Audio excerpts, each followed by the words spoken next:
हा प्रश्न magnetic material या चॅप्टरवर सीईटी 2022 आणि सीईटी 2024 ला विचारलाय. A magnetizing field of 2 × 10⁻³ ampere per meter produces a magnetic flux density 8 pi Tesla in an iron rod. The relative permeability of the rod will be μ0 that is equal to 4 pi × 10⁻⁷ in SI unit.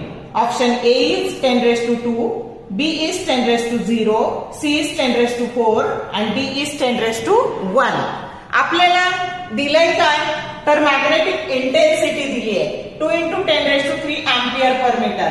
Magnetic flux density म्हणजेच magnetic induction हे दिले 8 पाय Tesla आणि relative permeability विचारले. मग relative परमिएबिलिटीचा formula असतो mu permittivity of a medium to the permittivity of free space.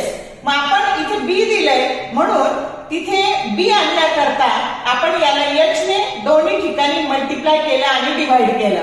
मग आता आपल्याला बी बरोबर काय टाकता आलं म्यू इंटू एच म्हणून ह्या म्यू एच ची किंमत बी टाकली की जी आपल्याला दिलेली आहे आणि खाली μ0 इंटू एच डिनॉमिनेटरला.